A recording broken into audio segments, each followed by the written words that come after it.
Hi everybody, Radical Gardener here. Can you believe it? 2 days in a row. Okay, some really nice feedback from y'all. So thanks so much for the emails and texting and all that other stuff. What is today's subject about? Should I tell you what today is? Today is Thursday. I'm teaching today at 2 o'clock, sound healing. I'm teaching someone how to be a practitioner. And then at 4:30, I have an actual therapeutic sound session, and I do them here now. That's something else, as I left that healing center. It's not what I thought it was, what it was going to be. So that's my fault, expectations, you know. And I was building my business, and she was bringing in another sound healer, and it just, you know, it's like, come on, you know, I mean, I need some time to build my business and to do what I need to do. I'm not from this area, so I knew to get out.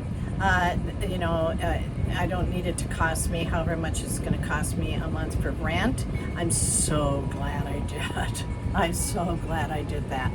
Always trust your gut. Do not worry about what other people are going to say.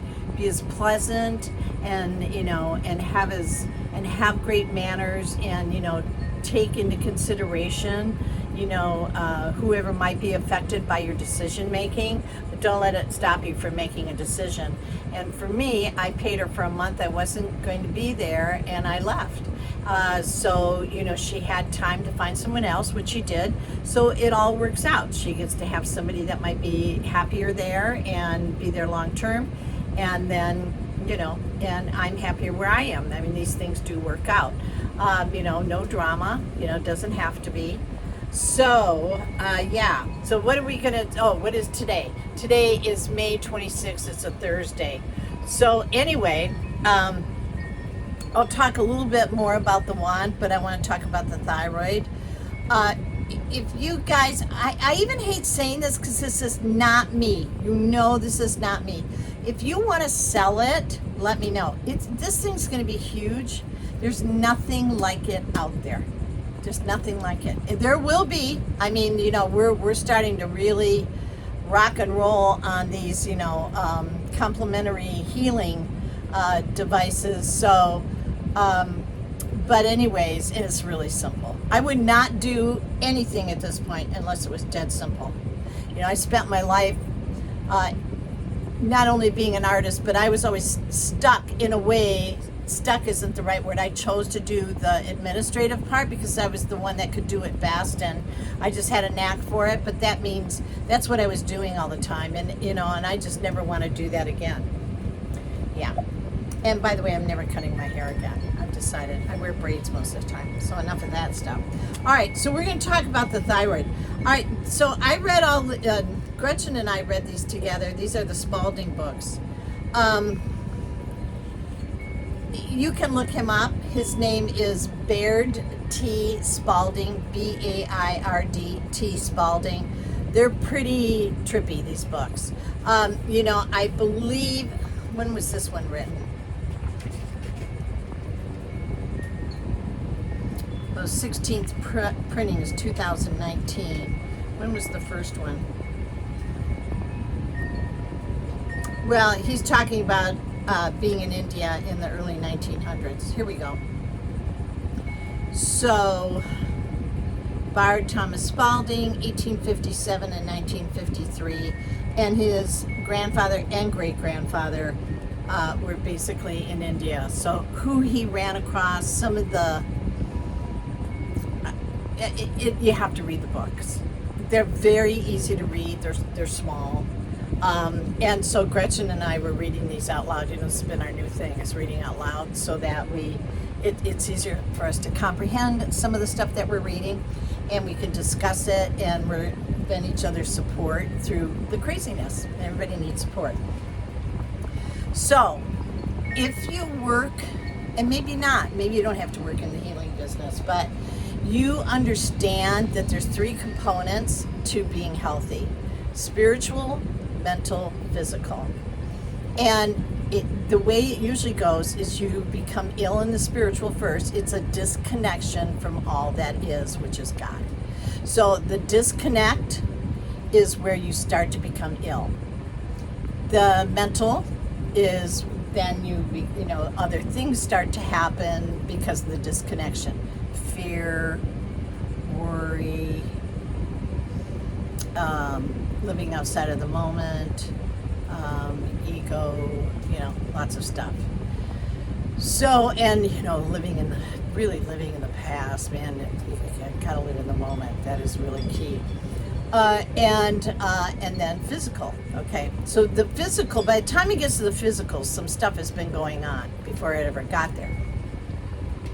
So that's why the really good complementary practitioners look at all of it, and they get a really complete picture of what's going on and what the diagnosis is, and then what is the remedy.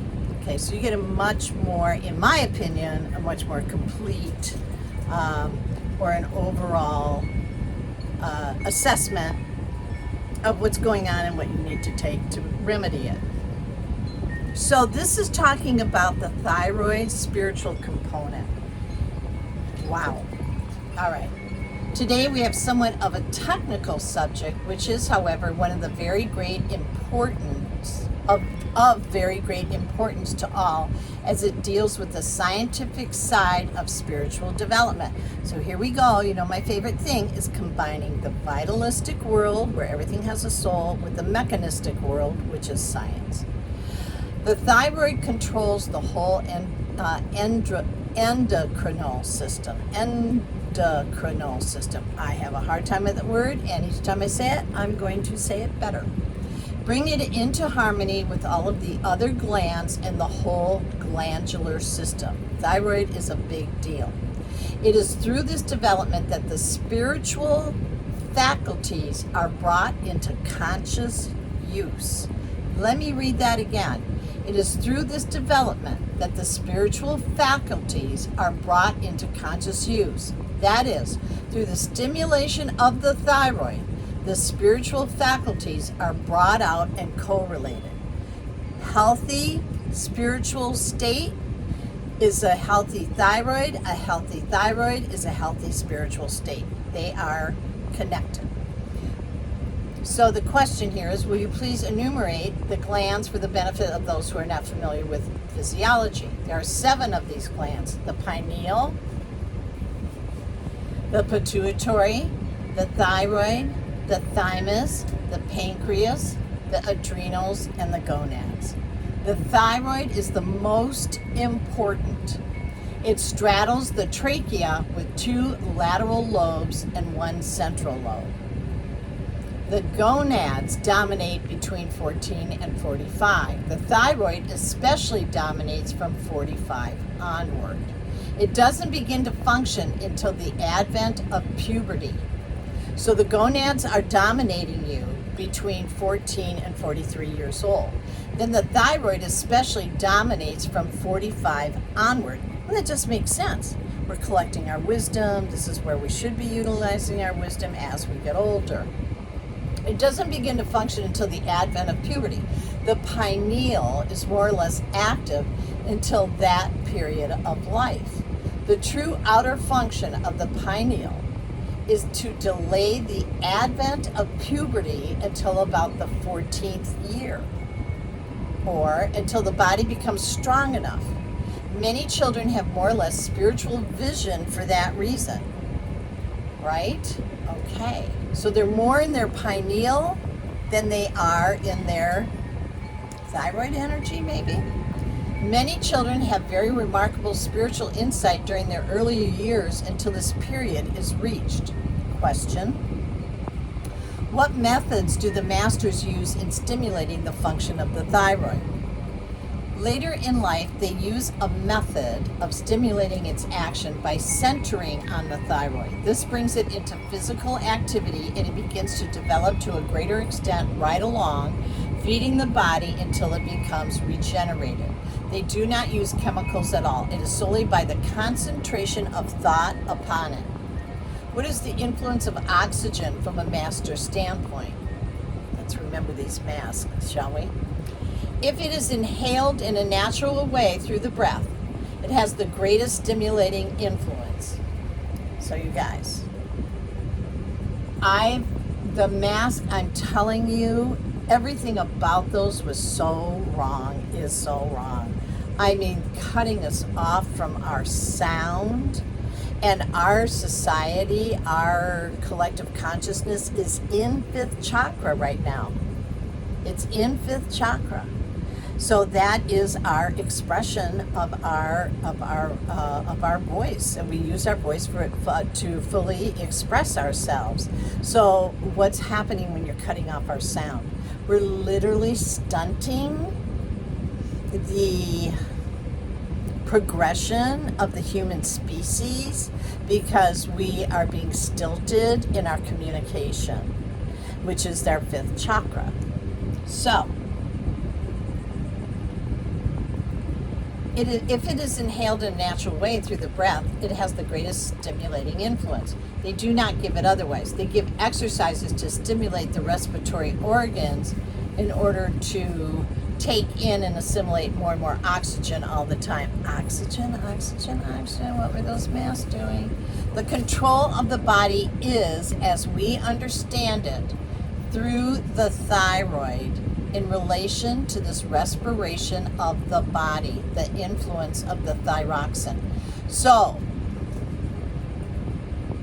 respiration, that deep breath, that really helps the thyroid. And again, what was going on? Yes, it plays a very important part in the oxidation of the material that is thrown off, and also the bringing of the oxygen into a condition through which the body can use it, putting it into the bloodstream as well. God. The more you look at the whole function of the body and the psyche and what would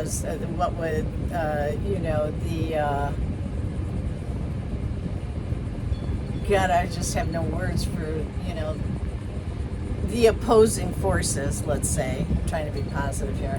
The opposing forces, I mean, oh my goodness, whatever. Okay. What is the influence attained through the interstitial cells of the gonads that bring about rejuvenation, which you cannot bring about by an increased activity of the thyroid? There must be some way known to bring about a rejuvenation of the body by increasing the activity of the thyroid. But already marked evidences of rejuvenation have been accomplished through the interstitial gonads by gland transplantation and by the ligation method of Stanache. Okay, so they say here's the answer, because I kind of don't know what I just read. Still, there is no permanent rejuvenation in that way. But where your thyroid is brought to a certain activity to the point where spiritual perception takes place, you have your rejuvenation that becomes active and permanent. Your rejuvenation is then permanent. You will find that in gland transplantation or in any purely physical method, there is a breaking down period. Whereas with the spiritual development, there's no such breaking down at all. Where rejuvenation is brought about through the development and use of the thyroid in connection with spiritual activity, it is evidently permanent. There's no need to resort to the gonads at all. They claim in the East that the spiritual activity can be carried on right on from youth. They give specific training to a considerable extent in that, even in Calcutta University, is known as spiritual transmutation. So I guess what they're saying here, there can be a seamlessness to this, and really we can avoid this big transmutation, whereas by living in spirit in a healthy way, we keep that pineal intact along with the health of the thyroid, because we don't have to do this big shift like thyroid gonads, pituitary gonads. I'm pretty sure that's what they're saying. The point really being is that to have a healthy thyroid is about being in great spiritual health. Right. And I'm going to talk about iodine, the importance of iodine and C60 with the thyroid, but I don't want this to go too long. So what I'm going to do is break this up to part 1 and part 2. I hate to do that because so many people won't watch part 2. And I think this is really, really important. Okay, so moving on. So he goes on to say, how does the body differ in the texture of the flesh? So if you're older, why does your skin change? Mine's not changing, but whatever. It is finer. You would recognize a finer condition, but at the same time, there's no difference really in the cellular construction, apparently. Although a higher state of vibration is maintained. You are not so conscious of this as you are of the facial expression that is immediately noticeable. There's not a sign of old age. Usually the hands are the first sign of old age, and their hands, he's talking about, the masters in India. Usually the hands are the first sign of old age, and their hands never show any age. Then, of course, there's no facial expression of old age. The hair is well preserved in many of them, and the hair is never gray. All right, so I'm 70. I'm going to be 71. Look at my hands. There are no age spots. Remember, I had it before, and I was using the C60, and they finally peeled off. Right? And you'll see, you can tell I'm in the sun. I'm never not going to be in the sun. And if I cream up, you won't even see those little wrinkles. They'll go away. I haven't done that yet this morning. Just saying.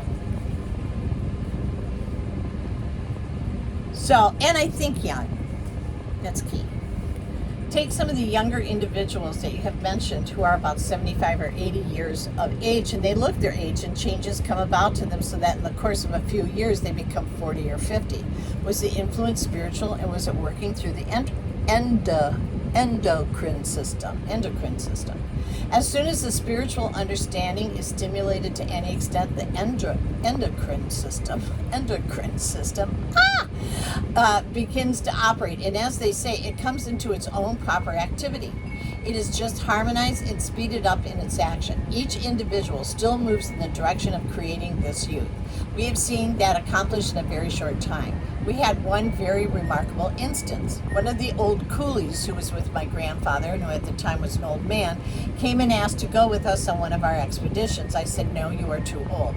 Emil, who is a real master, heard me turn down his request and said, let him go if he wants to. Upon his return, his friends failed to recognize him. His hair was dark and he had lost his age completely. He was an ordinary coolie for all that we knew, travel-worn and quite decrepit before setting out. He is still living and retains his youthful appearance to this day. So that was in the 20s, and I think this book was written in the 50s. Then one method of rejuvenating the thyroid after the age 45 is to feed the physical body and vitamin-producing food. He said, yes, it all helps at the beginning. Is there then some association between prana and the vitamins? He said there is a very close relationship and association. It brings into activity the hormones of the body. The vitamins bring the hormones into activity and increase them. And vitamins, more physical than chemical? Yes, they are enzymes and therefore catalyzed. Of course, they have to be the right kind of vitamins. Let me get rid of this. They have to be the right kind of vitamins, and that they permeate the cells. And that's a lot of them don't do that. And let us relate this subject to fear. In 1918, during the Great Flu Epidemic, was not fear at the bottom of its continuance? As soon as fear subsided, the epidemic subsided also.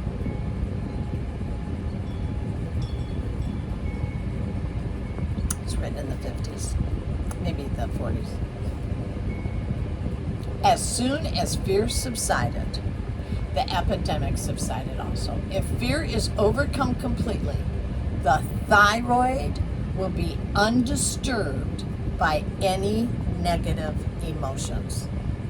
Love overcomes fear completely and stimulates the action of the thyroid gland immediately.